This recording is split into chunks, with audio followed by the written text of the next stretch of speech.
Battle of Khafji, Iraqi invasion of Saudi Arabia. The Battle of Khafji was the Persian Gulf War's first significant ground battle. It took place from January 29 to February 1, 1991 in and around the Saudi Arabian city of Khafji, and marked the end of the coalition's air campaign over Kuwait and Iraq, which began on January 17, 1991. Saddam Hussein, who had already tried and failed to drag coalition troops into costly ground battles by bombing Saudi Arabian fortifications and oil storage tanks and firing Scud surface-to-surface missiles at Israel, authorized the invasion of Saudi Arabia from Kuwait's south.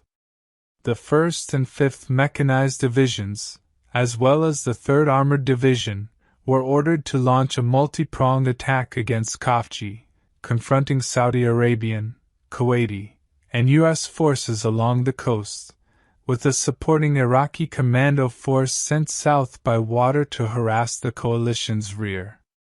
On the 29th of January, these three divisions launched an attack after being seriously battered by coalition aircraft in the preceding days. The majority of their advances were rebuffed by U.S. Marine Corps and Army units, although on the night of January 29 to 30th, one of the Iraqi columns occupied Khafji. 2 Saudi Arabian National Guard battalions and 2 Qatari tank companies attempted to reclaim control of the city between January 30th and February 1st, with the help of coalition planes and U.S. artillery. The city had been regained by February 1st, at a cost of 43 coalition personnel killed and 52 injured. Between 60 and 300 Iraqi army soldiers died, with an estimated 400 seized as prisoners of war. Despite the fact that the invasion of Khafji was initially a propaganda win for the Ba'athist Iraqi state, coalition forces quickly recovered the city. The conflict highlighted air power's capacity to assist ground forces.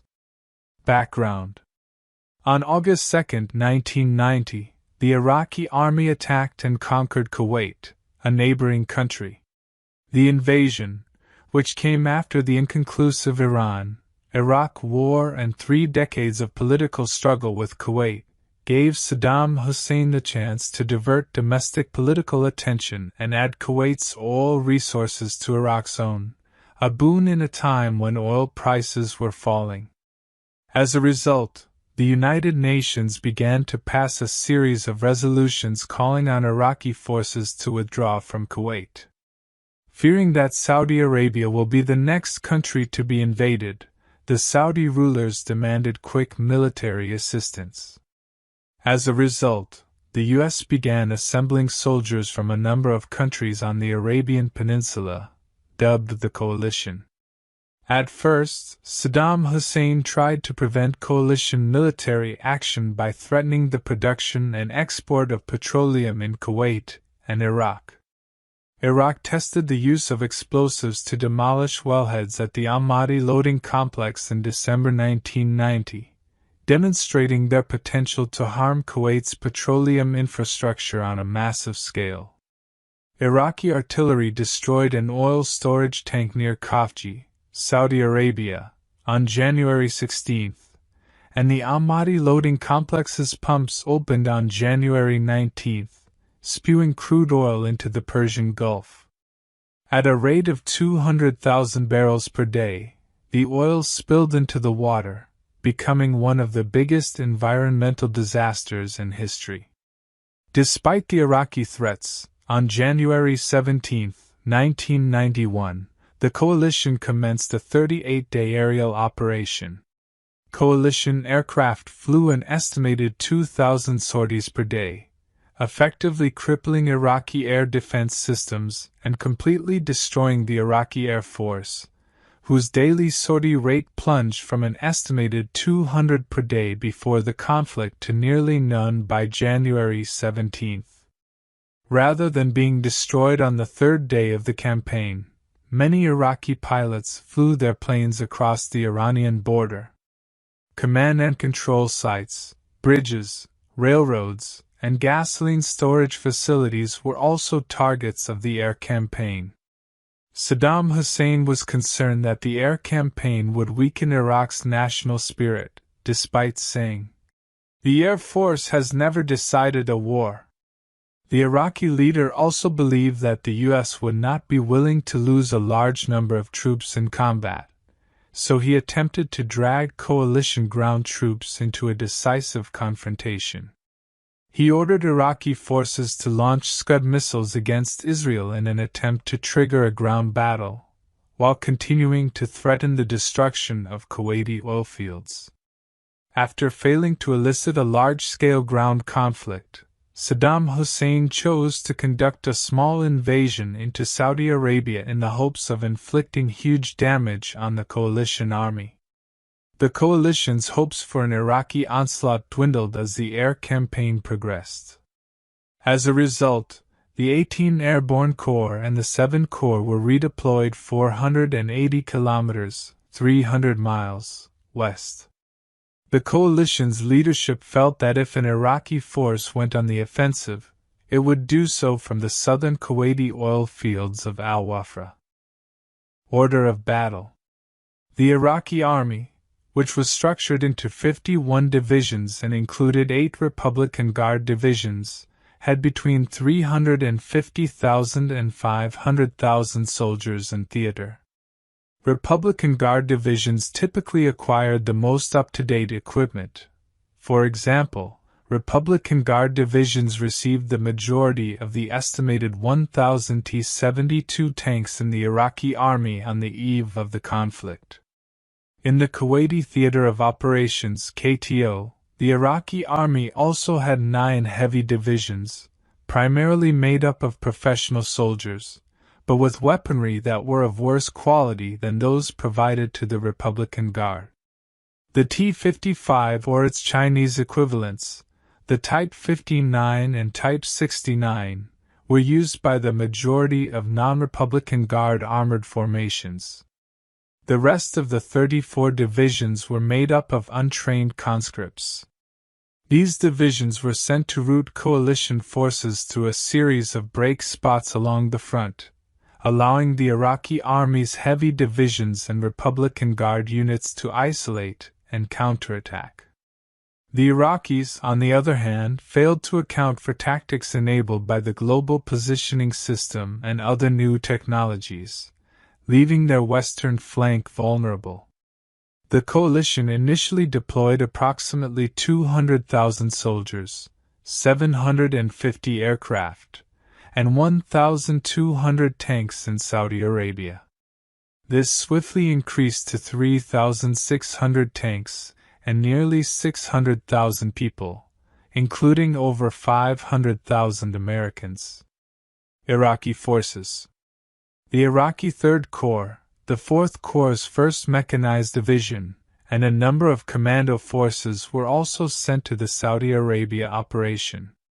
The 3rd Armored Division and 5th Mechanized Division, as well as a number of infantry divisions, were part of the Third Corps, which was headed by Major General Salah Aboud Mahmoud, who would also lead the overall operation.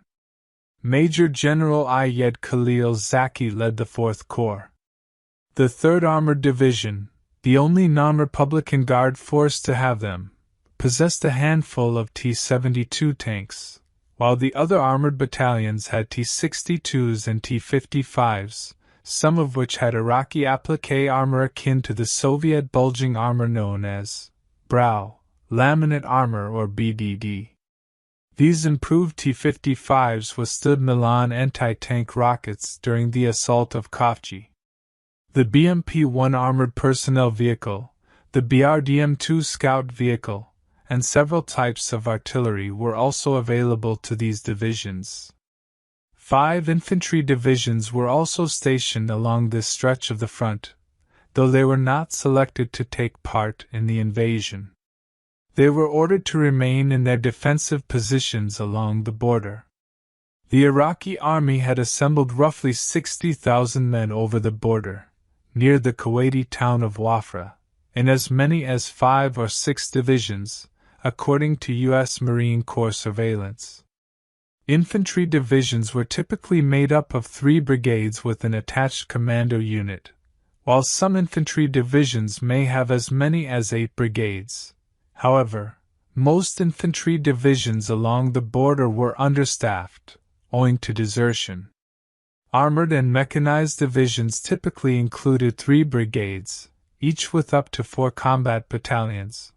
Depending on the division type, this was usually a 3-to-1 mix, with 3 mechanized battalions and 1 armored battalion, or vice versa. Given the number of the forces sent over the border, it is believed that the Iraqi army intended to continue the offensive after capturing Khafji in order to grab the lucrative oil reserves of Dammam. The assault would be a 4-pronged assault. The 7th and 14th Infantry Divisions would be passed by the 1st Mechanized Division to cover the flank of the 3rd Armored Division, which would provide a blocking force west of Khafji while the 5th Mechanized Division took the town. The 1st and 3rd Mechanized Divisions would then return to Kuwait, while the 5th Mechanized Division would wait until the coalition launched a counteroffensive. The main goals were to kill a lot of coalition soldiers and capture a lot of prisoners of war, which Saddam Hussein thought would be a great bargaining chip with the coalition. Many of the units were hit by coalition aircraft as they pushed closer to the Saudi Arabian border. Around 1,000 Iraqi armored battle vehicles were assaulted by Harrier planes equipped with Rockeye cluster bombs in the Al-Wafra woodland. A-10s attacked another Iraqi convoy of armored vehicles, destroying the first and last vehicles before targeting the stranded remainders. Because of these air raids, the majority of Iraqi forces stationed for the offensive were unable to participate. Coalition forces.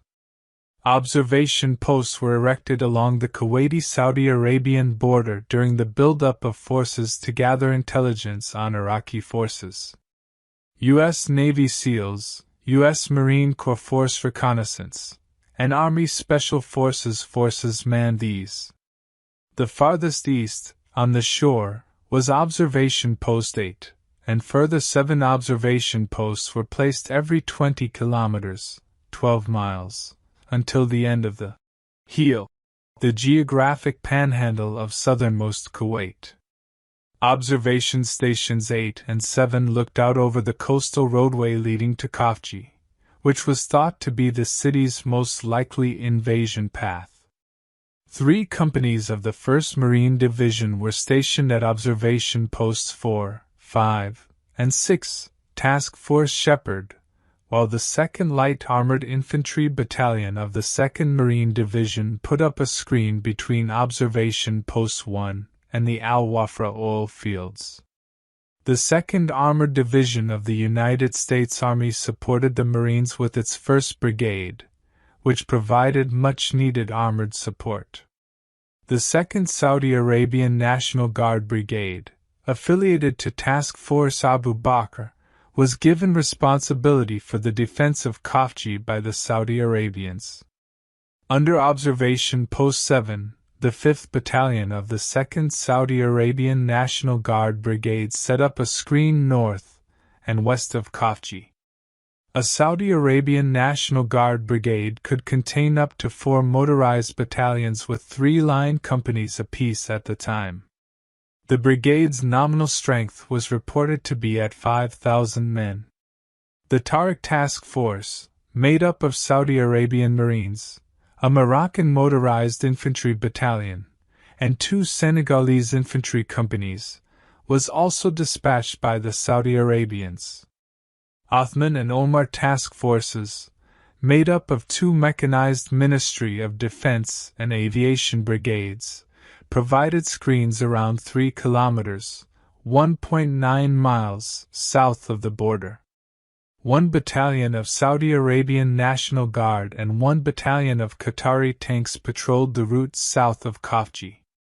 The major fortifications of the country were positioned 20 kilometers, 12 miles south of the screen. General Khaled bin Sultan led the majority of the Arab contingent. The Joint Forces Command East defended the area near Khafji, while the Joint Forces Command North defended the border between Observation Station 1 and the Kuwaiti-Iraqi border. Battle. Iraqi President Saddam Hussein met with the two Iraqi Army Corps commanders who would spearhead the operation on January 27, 1991, in Basra, and Major General Salam Mahmoud promised him that Khafji would be his by January 30. Saddam Hussein's convoy was assaulted by coalition planes on his way back to Baghdad, but the Iraqi leader escaped unharmed. The coalition got several warnings on the 28th of January indicating an impending Iraqi onslaught. The coalition was flying two brand new E-8A Joint Surveillance Target Attack Radar System, Joint STARS, aircraft, which detected Iraqi soldiers' deployment and activity in the area opposite Khafji. Heavy Iraqi reconnoitering was also reported along the border by observation stations 2, 7 and 8, and their small teams of air-naval gunfire liaison Marines called in air and artillery strikes throughout the day. Lieutenant Colonel Richard Berry, commander of the 1st Surveillance, Reconnaissance, and Intelligence Group's Forward Headquarters, issued warnings to Central Command about an oncoming attack. However, CENTCOM chiefs were too engrossed with the air campaign to pay attention, and the Iraqi operation came as a shock. Beginning of Iraqi offensive, January 29. On the night of January 29, roughly 2,000 Iraqi soldiers with several hundred armored battle vehicles marched south, beginning the Iraqi onslaught. According to a post-war analysis conducted by the U.S. Air Force's Air University, Iraq planned to attack Khafji with the 3rd Armored Division and 5th Mechanized Division, with the 1st Mechanized Division assigned to guard the attacking forces' western flank. The Iraqi invasion of Saudi Arabia was organized into 3 columns, with T-62 tanks and armored personnel carriers serving as the mainstays, APCs. The first ground engagement of the Gulf War took place near Observation Post 4, OP4, which was built on the Al-Zaabr Police Headquarters. Iraq's 6th Armored Brigade, which had been instructed to occupy the heights above Al-Zaabr, battled coalition forces at Al-Zaabr. U.S. Marines manning the observation station attempted to contact battalion headquarters at 2000 hours after seeing huge formations of armored vehicles through their night vision systems. Because communication had been established earlier, it was assumed that the reconnaissance platoon's radios were jammed. Lieutenant Ross used runners to alert his platoon, and continued trying to get through to higher headquarters and Company D, informing them of the approaching Iraqi force. Task Force Shepherd was alerted to the threat because contact was not made until 20-30 hours. Coalition forces stationed at Observation Post 4 were minimally armed and could only fire TOW anti-tank missiles before requesting air support. By 2130, several F-15E, F-16C, 4A-10 tank killers, and 3 AC-130 gunships had arrived and intervened in a major firefight between Iraqi and coalition ground forces at OP-4. The reconnaissance platoon stationed at OP-4 was the first to be attacked, and their departure from the conflict was aided by cover fire provided by another company. The soldiers stationed at OP-4's attempt to thwart or delay the Iraqi assault cost them several lives, and in the face of a fierce Iraqi counteroffensive, they were compelled to retreat south on orders from their commanding officer. The company's platoon of LAV-25s and LAV-TS, anti-tank variants, went to engage the Iraqi force to cover the withdrawal. One of the anti-tank vehicles opened fire on what it thought was an Iraqi tank after gaining authorization. Instead, A friendly LAV at a few hundred meters in front of it was destroyed by the missile. Despite the loss, the platoon proceeded forward and soon began fire with the LAV-25's autocannons on the Iraqi tanks. The fire did not breach the armor of the tanks, but it did impair their optics, making them unable to fight back effectively. A number of A-10 ground attack aircraft arrived shortly after, but were unable to locate enemy targets, so they began dropping flares to illuminate the area. One of these flares fell on a friendly vehicle, and despite the fact that the vehicle radioed its location, it was attacked by an AGM-65 Maverick air-to-ground missile, killing everybody but the driver. The company was withdrawn after the tragedy, and the surviving vehicles were regrouped into another adjacent company. The Iraqi 6th Armored Brigade moved across the border to Al-Wafra after Observation Post 4 was cleared, under heavy fire from coalition aircraft. 11 coalition troops had been killed by friendly fire, while none had been killed by enemy fire. The Iraqi 5th Mechanized Division entered the Saudi Arabian border near Observation Post 1, while the events at Observation Post 4 were happening. A column of 60 to 100 BMPs was reported by a company of the 2nd Light Infantry Armored Battalion, which was screening the Iraqi army. Coalition A-10s and Harrier jump aircraft engaged the column. After it, there was another column with an estimated 29 tanks. An anti-tank missile struck and destroyed one of the column's T-62 tanks. A-10s and F-16s supplied air support to the coalition, which engaged the Iraqi push through Observation Post 1 and eventually repulsed the attack back over the Kuwaiti border. Throughout the night and into the next morning, aircraft engaged the columns. Another column of Iraqi tanks approaching Observation Post 2 was also engaged by aircraft that night and repulsed. A second Iraqi column crossed the Saudi Arabian border to the east, still along the coast, and headed for Khafji. The 5th Mechanized Battalion of the 2nd Saudi Arabian National Guard Brigade screened these Iraqi tanks. When this unit came under heavy fire, it withdrew since it had been ordered not to fight the Iraqi column. Similar screening operations were also carried out by elements of the 8th and 10th Saudi Arabian National Guard brigades. The path to Khafji was left open due to the instruction not to engage. Another column of Iraqi T-55s rolled up to the Saudi Arabian border at one point, showing their intention to surrender.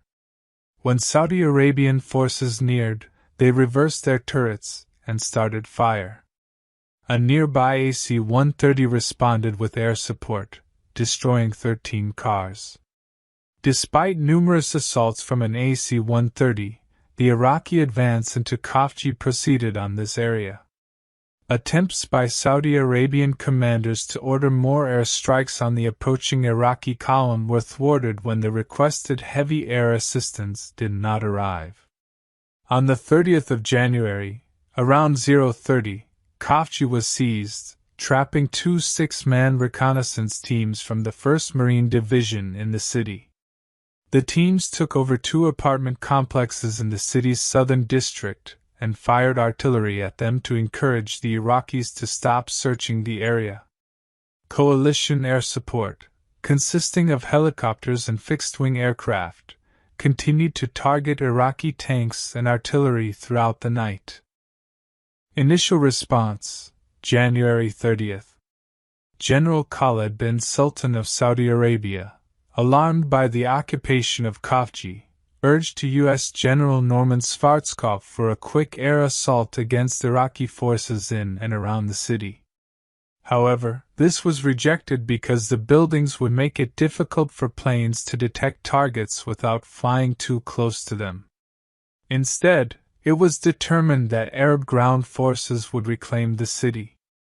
The mission was assigned to the 7th Battalion of the 2nd Saudi Arabian National Guard Brigade, which was made up of Saudi Arabian infantry with V-150 armored cars and 2 Qatari tank companies. U.S. Army Special Forces and Marine reconnaissance soldiers assisted them. Lieutenant Colonel Muttar of Saudi Arabia was assigned leadership of the unit, which marched out by 1700 hours. The group was ordered to strike Khafji directly after meeting up with units of the U.S. 3rd Marine Regiment south of the city. A platoon of Iraqi T-55s attacked south of the city, causing 3 T-55s to be destroyed by Qatari MX-30s and a 4th Iraqi tank to be captured. The 10th Marine Regiment provided artillery fire in the absence of coordinated artillery assistance. After the Iraqi residents opened fire, the initial attack on the city was called off, leading the Saudi Arabians to reinforce the 7th Battalion with 2 more companies from nearby Saudi Arabian battalions. A 15-minute preliminary barrage from U.S. Marine artillery had preceded the effort to seize the city. However, one Saudi Arabian V-150 was destroyed by Iraqi fire. Meanwhile, the 5th Battalion of the 2nd Saudi Arabian National Guard Brigade advanced north of Khafji to prevent Iraqi reinforcements from reaching the city. The 8th Ministry of Defense and Aviation Brigade bolstered this force, which was substantially helped by coalition air support. Although the 8th Ministry of Defense and Aviation Brigade was forced to retreat the next morning due to friendly fire, coalition aircraft effectively thwarted Iraqi attempts to send more troops down to Khafji, causing huge numbers of Iraqi troops to surrender to Saudi Arabian forces. 2 U.S. Army heavy equipment carriers arrived in Khafji that night, reportedly lost, and were shot upon by Iraqi forces. The 2 drivers of the second truck were wounded and detained, despite the fact that one truck was able to turn around and flee. As a result, the 3rd Battalion 3rd Marine Regiment launched a rescue mission, sending a squad of 30 men to recover the 2 injured drivers. Despite encountering no significant opposition, they were unable to locate the 2 drivers who had been apprehended at this point. A burned-out Qatari MX-30 with a dead crew was discovered by the Marines. Despite significant risk to their safety, an AC-130 conducting overwatch lingered past sunrise in the early morning hours. An Iraqi surface-to-air missile, SAM, shot it down, killing all 14 people on board. Interdiction by coalition aircraft and Saudi Arabian and Qatari ground forces was having an effect on Iraqi troops occupying the country. The mother was slaughtering her children. Iraqi General Saleh radioed in a request to withdraw, referring to Saddam Hussein's designation of the ground fight as the mother of all battles. Coalition aircraft have performed at least 350 flights against Iraqi soldiers in the area since the start of the conflict, and on the night of January 30th to 31st, coalition air assistance began attacking Iraqi 3rd Corps units gathered on the Saudi Arabian border. Recapture of Khafji, January 31st, February 1st. On the 31st of January, a new attempt to reclaim the city began. The attack began at 8:30 a.m. and was met with intense but generally inaccurate Iraqi fire. 3 Saudi Arabian V-150 armored cars were taken out at close range by RPG-7s. The Saudi Arabian Brigade's 8th Battalion was ordered to arrive in the city by 10 a.m., while the 5th Battalion to the north battled another column of Iraqi tanks attempting to enter the city. The latter fight resulted in the loss of around 13 Iraqi tanks and armored personnel carriers, as well as the capture of 6 additional vehicles and 116 Iraqi soldiers, with the Saudi Arabian battalion losing 2 men killed and 2 others injured. From the northeast, the 8th Battalion attacked the city, teaming up with the 7th Battalion. These battalions cleared the city's southern section until the 7th Battalion retreated south around 1830 hours to recuperate and rearm, while the 8th remained in Khafji. The two Qatari tank companies advanced north of the city to prevent Iraqi reinforcements, backed up by U.S. Marine artillery and air assistance. The 8th continued clearing structures, and the Saudi Arabians had lost around 18 dead and 50 wounded, as well as 7 V-150 vehicles, by the time the 7th retreated to the south. Throughout the day and night, coalition aircraft continued to give heavy support. Coalition air power inflicted more damage on his brigade in half an hour than it had sustained in 8 years of warfare against the Iranians, according to a veteran of the Iran-Iraq War. An Iraqi amphibious force was sent to land on the shore and move towards Khafji during the conflict. As the boats passed through the Persian Gulf on their way to Khafji, U.S. and British planes intercepted them in the open and destroyed approximately 90% of the Iraqi amphibious force. The Saudi and Kuwaiti soldiers resumed their operations the next day. 2 Iraqi companies, each with roughly 20 armored vehicles, remained in the city overnight and did not attempt to escape out. While the Saudi Arabian 8th Battalion continued its operations in the city's southern sector, the 7th Battalion began clearing the city's northern sector. The city was conquered on February 1, 1991, after sporadic Iraqi resistance, and most Iraqi forces surrendered on sight. Aftermath: coalition forces suffered 43 dead and 52 injuries during the engagement. 25 Americans were killed, 11 of whom were killed by friendly fire, and 14 airmen were killed when their AC-130 was shot down by Iraqi SAMs. In Khafji, 2 American soldiers were injured, and another 2 were taken. Saudi Arabia suffered 18 fatalities and 50 injuries. 2 Saudi main battle tanks and 10 V-150 light armored vehicles were destroyed. In close-range fighting within Khafji, RPG-7 fire knocked out the majority of the V-150s. A 100mm main gun shell from AT-55 hit one of the 2, resulting in a catastrophic kill. Iraq reported 71 deaths, 148 injuries, and 702 people missing. According to U.S. sources present at the combat, 300 Iraqis were killed and at least 90 vehicles were destroyed. According to another account, 60 Iraqi soldiers were killed, at least 400 were taken prisoner, and at least 80 armored vehicles were destroyed. However, these deaths are ascribed to fighting both inside and directly north of Khafji. Whatever the actual number of deaths, 3 Iraqi mechanized/armored divisions were annihilated.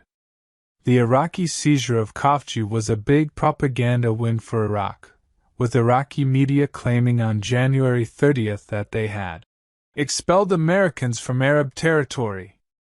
The Battle of Khafji was viewed as an Iraqi win by many in the Arab world, and Hussein made every attempt to transform the war into a political victory. On the other hand, as the conflict advanced, the U.S. armed forces' faith in the capabilities of the Saudi Arabian and Kuwaiti troops grew. Following Khafji, the coalition's leadership began to perceive the Iraqi army as a hollow force, which gave them an indication of the kind of opposition they would meet during the coalition's ground operation later that month. The Saudi Arabian administration saw the war as a big propaganda win, since it effectively defended its land. Despite the success of the encounters between January 29 and February 1, the coalition did not commence its primary push against Kuwait and Iraq until the night of February 24 to 25. The invasion of Iraq took around 48 hours to complete. The Battle of Khafji serves as a current illustration of air power's capacity to provide ground forces with support. It not only gave the coalition an idea of how Operation Desert Storm would be fought, but it also hinted to future friendly fire deaths, which accounted for roughly half of the Americans killed.